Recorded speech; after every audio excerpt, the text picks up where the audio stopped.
Each person, yeah, after your speech, do your customer.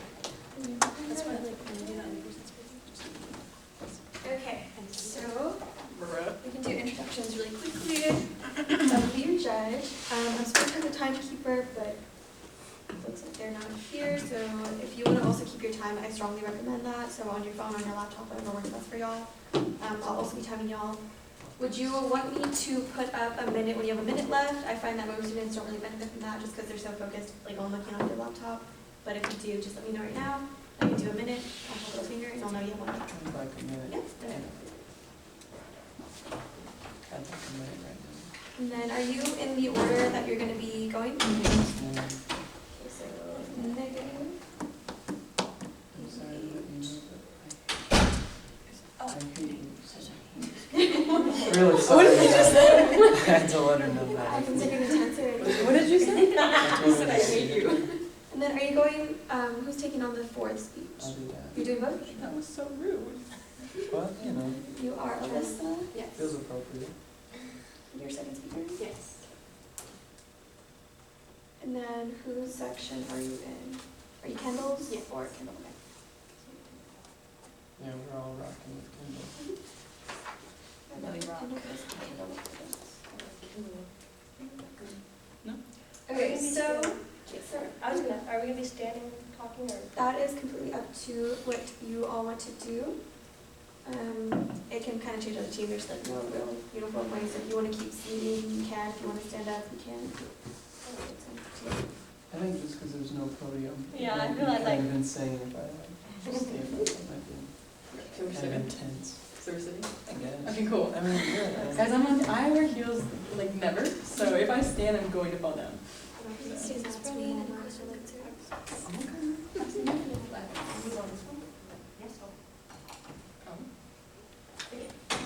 So, it's 3:31, so we're pretty on schedule.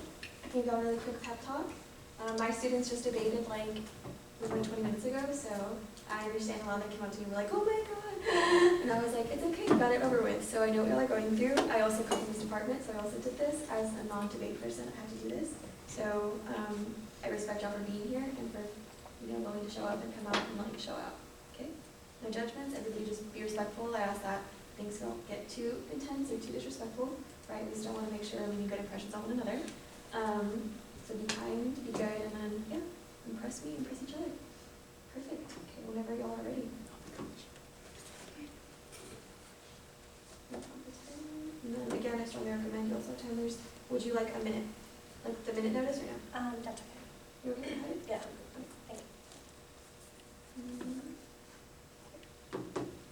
And then, if I are here. Whenever you're ready.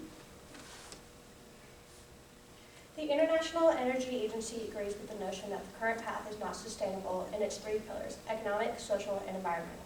It is because we agree with the International Energy Agency and wish to wisely invest into our future we affirm that this House regrets the dominance of fossil fuels.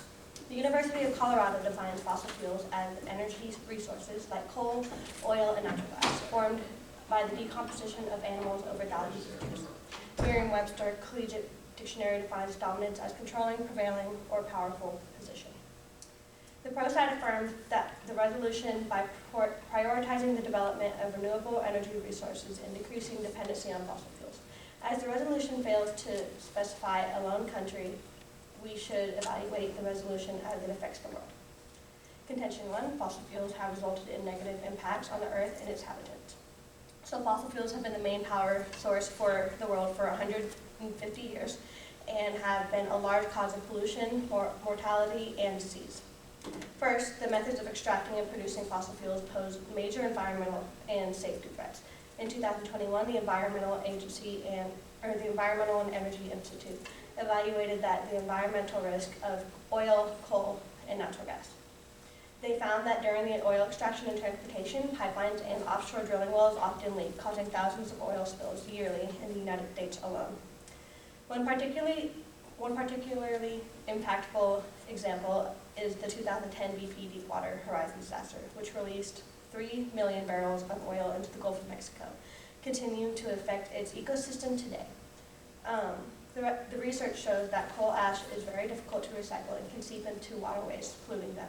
The Environmental Protection Agency estimates that 130 million tons of coal ash are generated each year in the United States.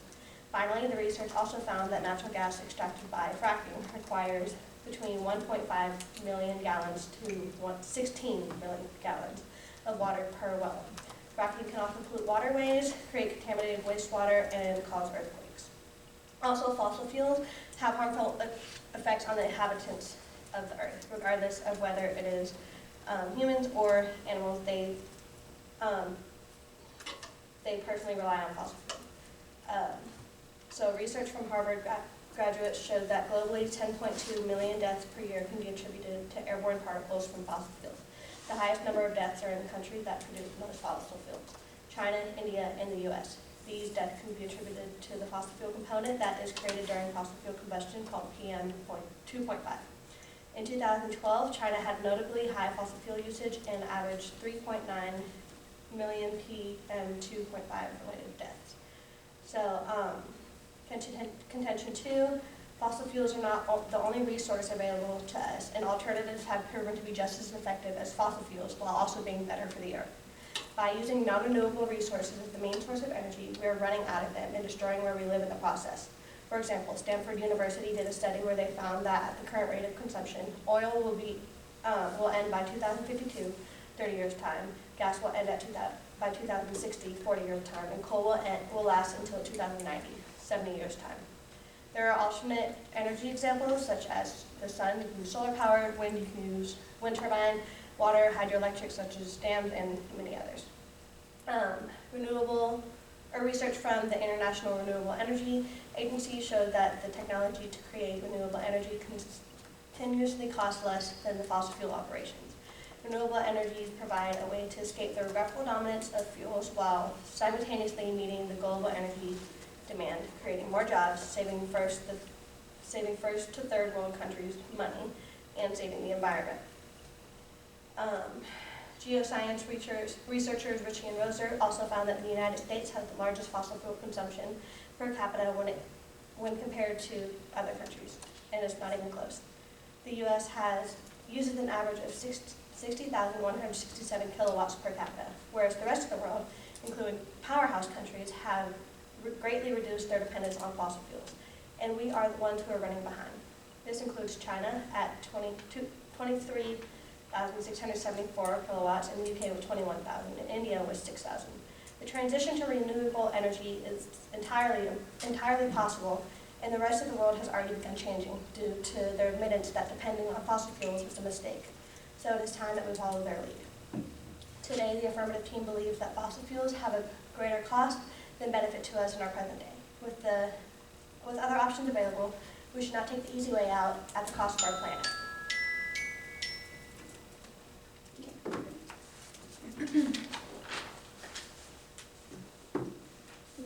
All right, if you guys are ready. So that was thinking. I would like to talk about fossil fuels from our perspective. First of all, I'm going to define fossil fuels and regret and claim and things like that. So fossil fuels, I want to point out, is coal, oil, natural gas, but it's also, whatever makes these tables, these chairs, our cameras, our laptops, pharmaceuticals, really all kinds of things that we've grown dependent on. And so that would be fossil fuels, are really a bit more expansive than just the energy sources. And then regret is something that we're probably going to talk to you for a little bit about. It's, we are looking back and condoning something or condemning something, right? But change, I don't want to equal regret, right? So if we're going to make a shift in the future, which we can talk about here in a little bit, that shouldn't mean that we regret what fossil fuels has done. So fossil fuels really started in 1859. Edwin L. Drake, he made the first commercial oil rig, right, in Pennsylvania. And right then the population was 1.3 billion in the world. Infant mortality was at 181, life expectancy was 40 years. The world looked very different from where it does now.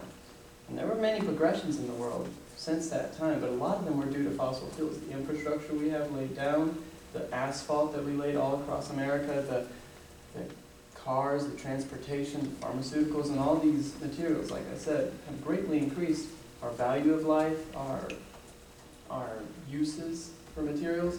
And so we have to look at what's happened in the past and where we are now. And it's okay and it's good to think about new ideas for the future. But if we're going to talk about this claim of, value and think about regret, then we have to look at what the world was and where we are today. And, if infant mortality of 181 looks like something that is acceptable, then sure, we can regret the use of fossil fuels. But to get where we are today as a society, we have to acknowledge that fossil fuels brought us somewhere. Also, I want to talk about just our contingencies. We're going to go over how fossil fuel, kind of the use of our economy and how it's kind of a cleaner fuel as opposed to what some developing countries are stuck with, right? It's also a backup. It's very good and efficient as a backup fuel in case those renewables need some help. And it's also very dense. It doesn't use as much land as some of our alternatives, right? Also, renewables are really great to look at and learn about, but a lot of that funding comes from big oil companies, because at the end of the day, they're energy companies, and so they're trying to stay relevant, right? So if there wasn't all that wealth and all that infrastructure in those companies, it would be very hard to get a lot of funding for the alternatives that we're allowed to play with today. I would like to refutate a couple of things. Not sustainable in our future, that's something that, like I said, we can talk about and we can think about what the future should be, but it really shouldn't speak much to what fossil fuels have done for our world and what life they've brought, what conditions they've brought to developing countries, to our country, and all over the globe, really. Also, as we said, coal, oil, natural gas is just really the tip of the iceberg with what fossil fuels has given to us. And there is an environmental risk, just like how there's an environmental risk with windmills and with laying solar panels all over an ecosystem. There are risks, and we can talk about the risks, but yeah, to regret the use of fossil fuels and to regret the innovations and the progression we've had as a society gets kind of dicey. Talking about the effects, yes, there have been effects. And yes, there are things in this world that don't work out. But I want to point back to the death that we've talked about and say that, without the use of fossil fuels that we have today, and we're going to hear about it a little bit more, there would be a little bit of a harder way to stay alive in this world. So we've gotten to a point where we can get into alternatives and renewables, but the groundwork is really laid by getting fossil fuels and getting to this point in society where we are. We can look at the ideas that fossil fuel is something that we have to pay for and we have to make a cost, but just because we're going to change and go into new ones, it really shouldn't mean that that's something that we can condone and shun that happened in our past, right? If I'm going to go out and I'm going to run and I'm going to wear like gym clothes and look bad, I'm not going to regret that I wore those clothes, and I'm not going to regret that I did that workout afterwards when I have the effects of it. So to change really doesn't mean we regret something. So that's what I'm going with. Yeah, okay, ready?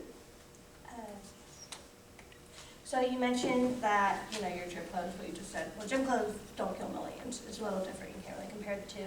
You also mentioned that infant mortality has gone down because of fossil fuels, but that gone down because of modern medicine, not the fossil fuels. We could have used any energy for that. And I think if we also put more effort and time into researching how to use those renewable resources, then we'd be able to use them rather than having to fully rely on fossil fuels. The risk of, you're talking about the risk, you agree that there are risks with fossil fuels. There's risk with anything, like you said. However, we've seen the harmful things that we are going through in our environment. So the risk of solar and wind, they're nowhere near as harmful as it is to, be drilling in the oil, in the water, in the oceans. There's as making up dinosaurs, doing all that stuff. It's not nowhere near as harmful as that. So would that risk be the same as how we might say that, and of course back in 2008 and stuff, people would say that vaping and stuff doesn't have a risk because we haven't seen the long-term effects. So it's yeah, that's true, we don't really see a risk, but it's also, we haven't been doing it for hundreds of years, right? Well, we've seen the risk with the long term. We have seen the long term. That's the whole thing, is that maybe is that we have seen the long-term risk that have happened with fossil fuels, and I already mentioned, we only have a few more years left of the rate we're going at to be using these fossil fuels. Like, we only have a little bit of time left, and we won't, if we're completely just relying on that, what's gonna happen whenever we run out? We won't have any research done for the non-renewables, or for the renewables, so then we're just kind of stuck. So would you not say it's a having good anything. thing that we have the infrastructure and the funding in place right now from fossil fuels so that we can make a transition in the future? That's why we regret it, because we could have used Time. anything else.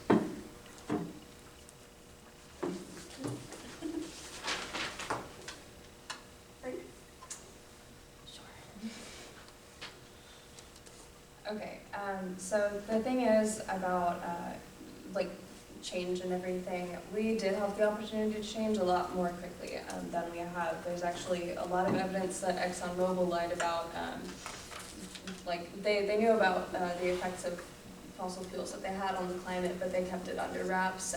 They kind of lied about it publicly. It's come out now, and organizations are going against them and everything, but they did lie, and we could have changed things much sooner, even without that one company.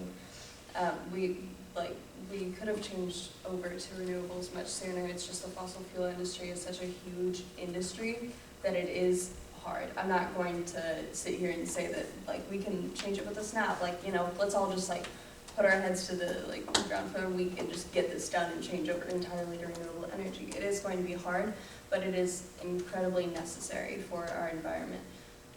I know Leah was talking earlier about fossil fuels running out soon. There are facts that oil will run out by 2052, gas will run out by 2060, and coal will only last till 2090. Oil, they do have some reserves left, but still, by the end of this century, we're going to have nothing left to run off of.